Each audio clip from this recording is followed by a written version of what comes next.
What's up, everybody? Anthony here, specialtymotorcars.net, and right behind me I have what I thought was going to be my first yard sale car, which is just dragged out to be, I guess, maybe one of my last ones. But now that I'm thinking about it, I might not ever stop my yard sale. I might just keep selling these cars as I get them if they just don't cut muster. I did that before. I don't know. Anyways, here's another one for you. 2001 Mercury Grand Marquis. This car, I've been kind of waiting for a title for this car for a month and a half now, and it finally came. I've had so many people ask me about this car because out of all my yard sale cars, this was probably the nicest one that I had. And I've been waiting, and usually the state of New Hampshire is a lot quicker.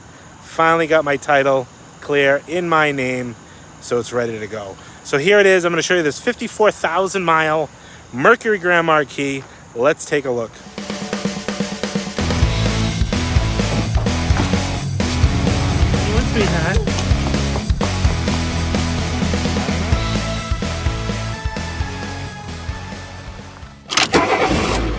And here she is in her beautiful olive green paint with a tan Stay Fast cloth top. Now this car is a one-owner car that I got out of the original owner's estate. There was some issues with the probate paperwork attached to the title, and I didn't want to sell this car and have somebody else have the same issues that I might have gone through. Thankfully, I didn't. The state of New Hampshire is a little bit more lenient with older cars. But I wanted to get the title transferred into my name and have it in my business's name so that when I sold it, I know there wouldn't be any issues, any surprises. So here it is. This car's kind of been sitting around. I've had a lot of people come by and ask about it, call about it, want to give me deposits on it, and I told everybody the same thing. I'm not taking any money or a deposit until I have a title. Now I have that title. Here's the car. It's ready to go. It's a 2001 Mercury Grand Marquis. You can tell it's got all the gingerbread. It's an LS Limited with a aftermarket canvas top. It's got the trunk rack on the back. It's got the BBS or HPP style wheels that were part of a performance package on these Grand Marquis. I love the wheels that they put on these cars. This, I don't believe, is an HPP car. But at some point I got these wheels installed. I don't know when it was new or whatever. It did have the original white wall tires on it when I got this car.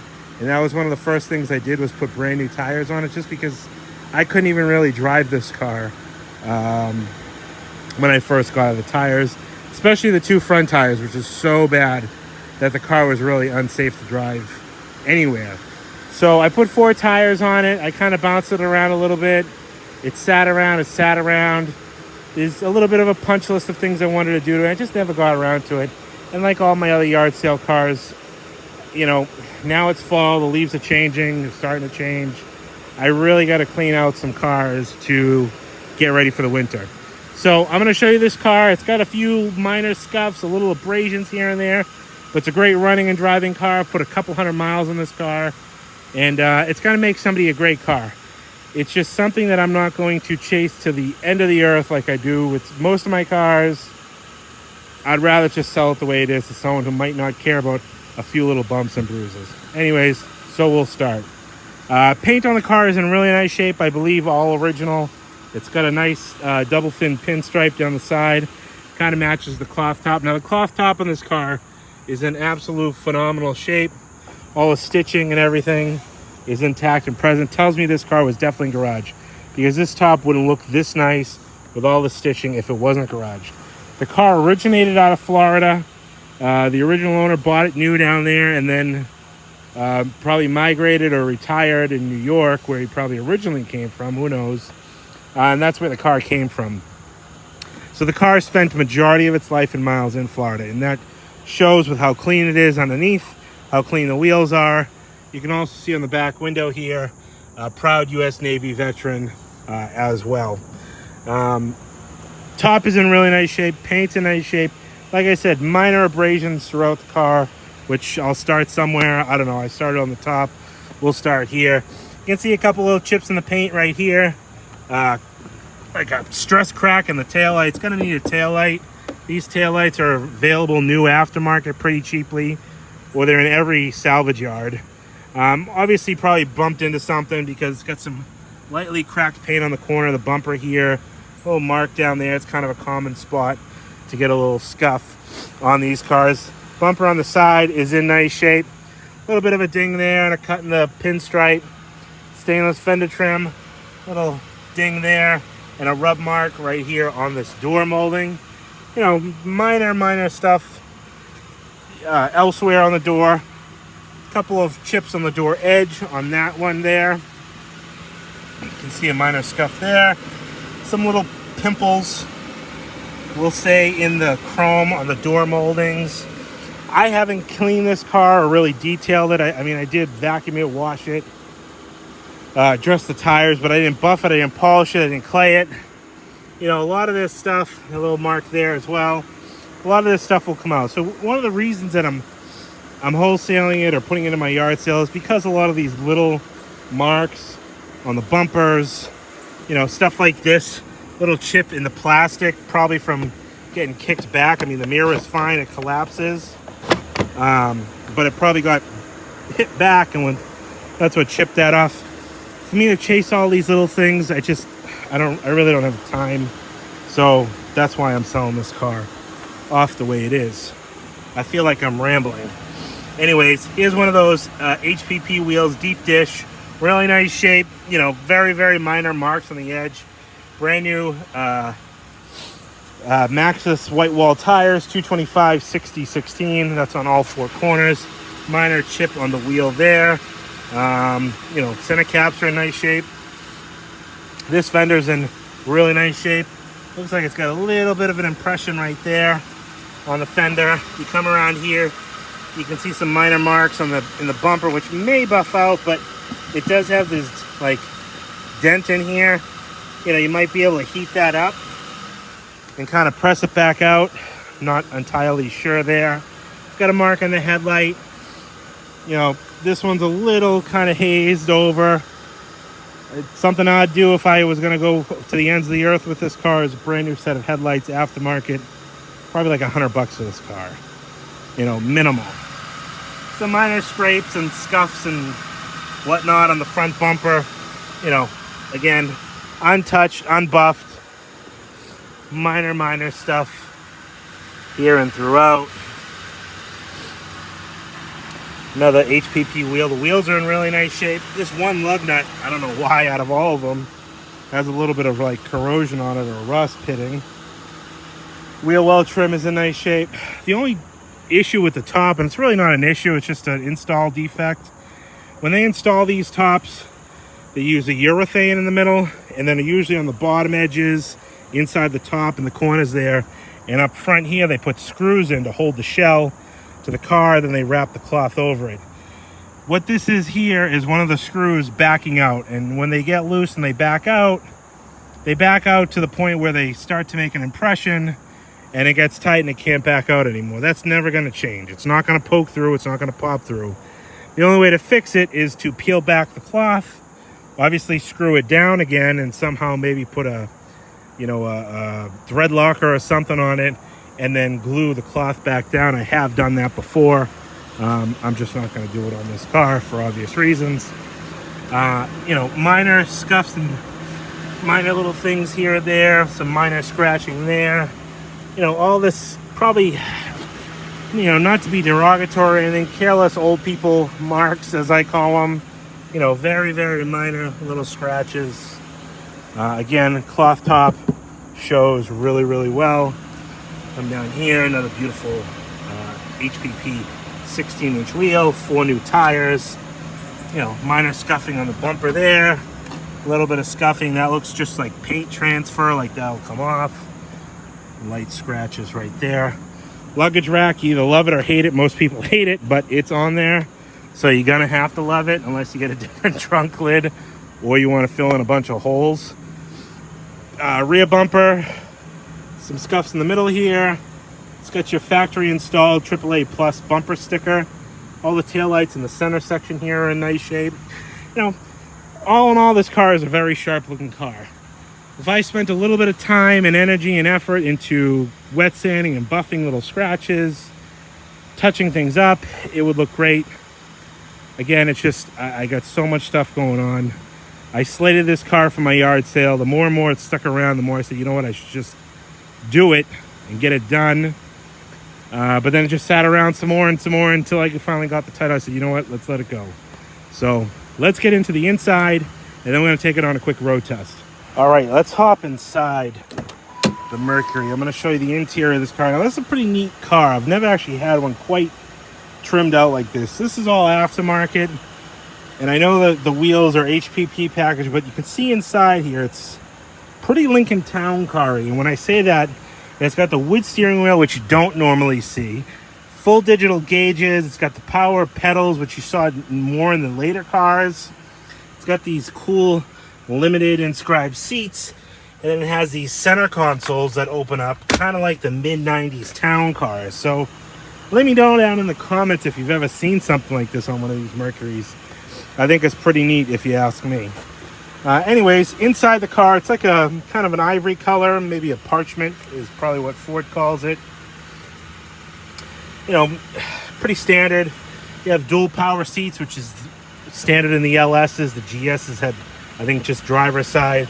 You have your fuel pump, fuel and trunk poppers, all inside the door jambs, nice and clean. Like I said, this was a majority of its life spent down in Florida. Interior is in nice shape. The carpeting, minor staining on the threshold here. Again, I didn't go too crazy with cleaning and detailing this one. You know, just putting it out for a yard sale type car. I'll show you all the buttons on the steering wheel, but basically laid out like a Lincoln. A little bit of wear on the driver's seat here. It's a very light color tan. No cuts or anything like that, just kind of where the color's worn. You know, probably from sliding in and out. Same on the center console, it's a little tired there as well. You know, if you took this to like an interior trim shop and you had them re-dye the leather, it would look brand new. Again, all stuff that, you know, I do to these cars to bring them up to speed. And I just, sometimes you just got to cut bait. Inside the jam on this one, nice and clean, no rust. Little ashtrays in the back, untouched. You know, all the carpeting back here is nice leather. Looks like it's pretty clean. I mean, I would say not a lot of backseat passengers in this car in its life. Headliner, really clean as well. All the emblems and stuff are really nice on the hood of this car. We'll get to the trunk after. Again, all in the jam. These back doors are kind of common for rust to start in on them. This one is absolutely perfect. Headliner, nice and intact. No fraying on the ends like they commonly do. Leather, again, shows really well. Carpeting is in beautiful shape. And all inside the door jams.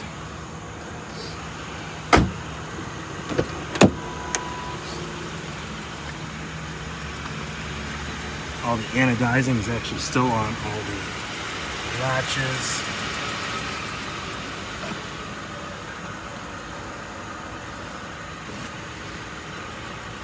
Carpeting is clean over here as well, except for whatever spot that is right there. It looks like something that caught over the...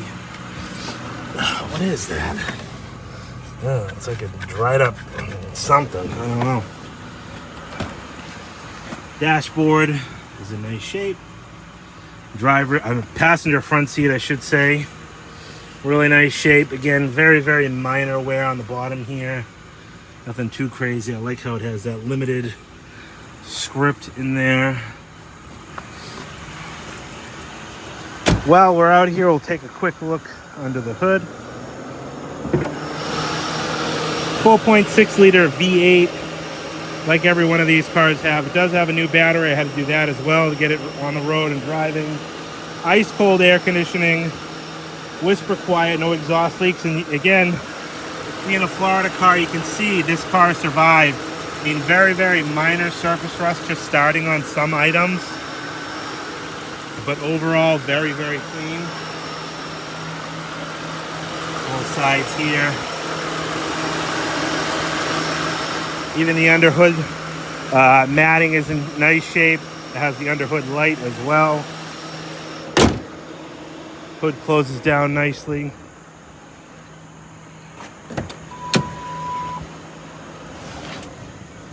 What's this got for miles? 54,537. I want to say I probably put, I don't know, 300 miles or so on this car. I have one key here. I'm not showing it to you, but I have one key here with one original remote. I'm going to start it up. I know I have put multiple tanks of gas through it. I do not have an owner's manual. There's not one in there either. It does come with the Sacred Heart Auto League pin. You can see here the last oil change on this car, the mileage was due, or the next oil change is due at is 56,000, and that was done in 2014. You know, so it hasn't really traveled much since that oil change, so you can tell this car has sat around for the last 7-8 years really without going very far. But like I said, cold air. We'll put this on AC. Radio. Will not do that station.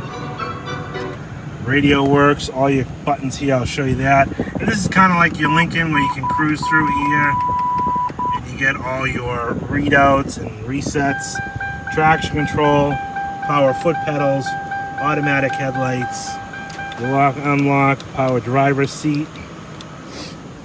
One thing I will say is all the windows do go up and down. One thing I did notice is this one seems to get a little slow right there in the middle. And the same with going up. It kind of gets real slow going up. But it does eventually go up. I'm going to have to assume that probably from lack of use.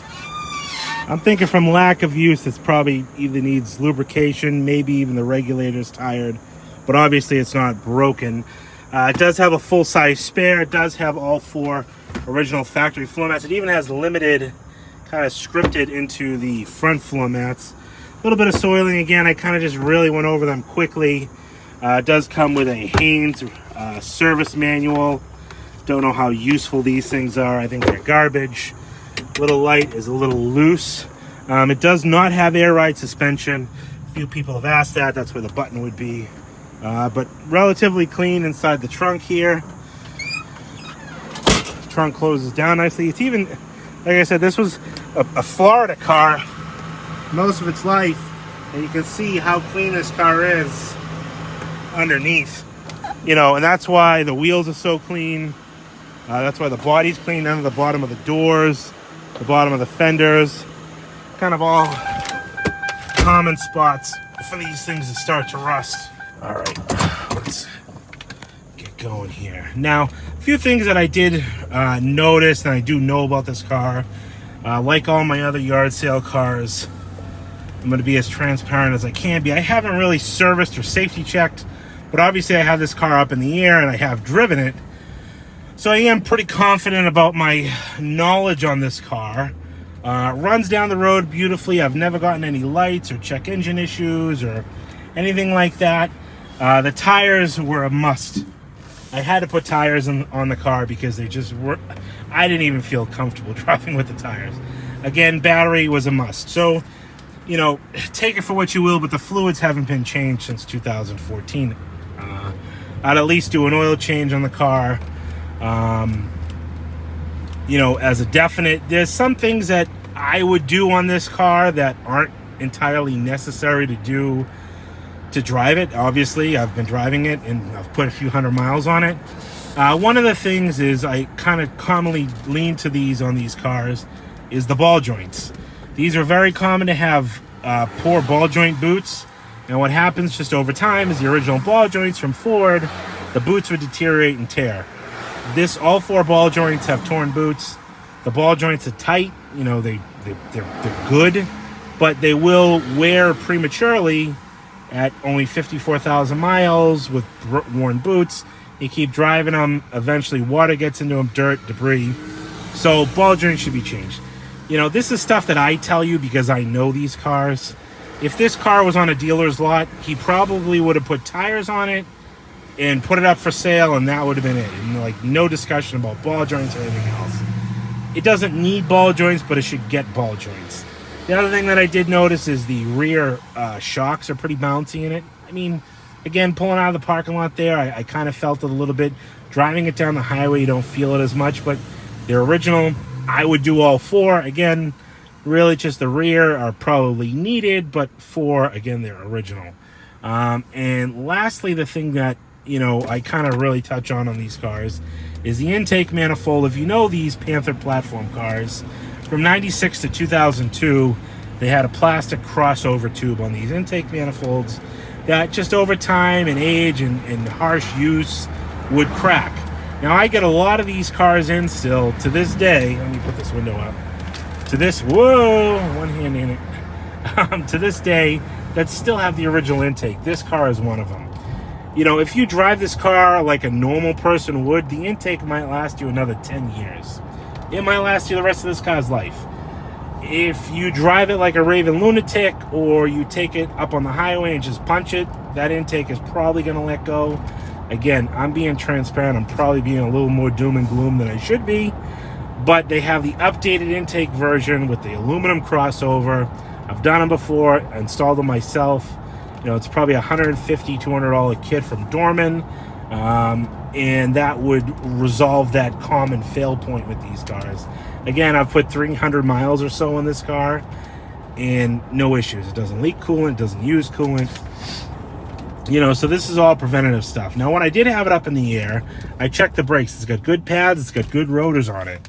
I don't know if somebody used cheap pads at one point in this car's life, because every now and again, and I just got it at that stop right there, I get a little bit of a squeak, like a brake squeak. The pads and rotors are good. I would have to replace them, you know, to sell the car. I can't, you can hear it there. I can't sell a car with squeaking brakes, even though the pads and rotors are good. So it's just little stuff like that that I said, you know what, I'm going to sell this car the way it is. It's going to make somebody a great car. You could technically get into this car now, drive it, love it, maybe do an oil change in it, and pick off what you want to do, you know, window, stuff like that, all that little stuff. I don't know why I shut the air conditioning off. We'll put this on air. Low. And drive and enjoy this car. You know, it's a great running, driving car. These Grand Marquis town cars, they do something. That's the other thing. These buttons here. I don't know what I'm doing.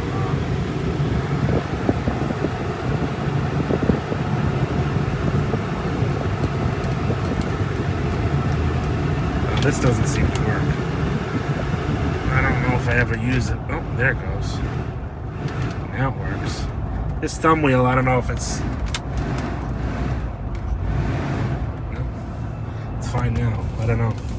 Anyways, I don't even know what I was saying. Anyways, this is going to be one of my approved yard sale cars. Like I said, one of the last ones. But I do have other cars that, you know what, I'm going to just keep pumping them out as I get them. If something just doesn't meet my quality, what the heck is going on here?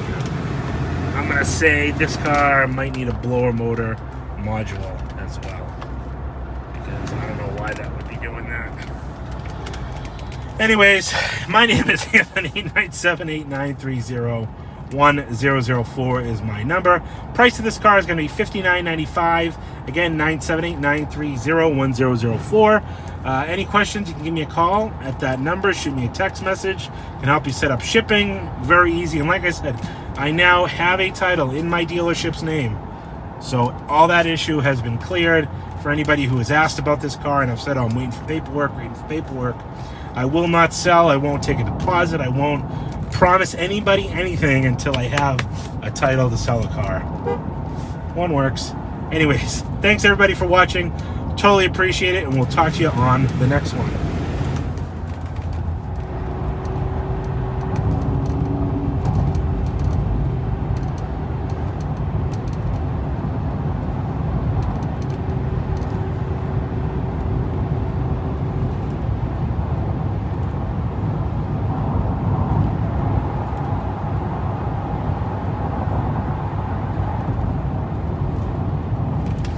I know I'm being way too hard on this car. Such a nice cruiser.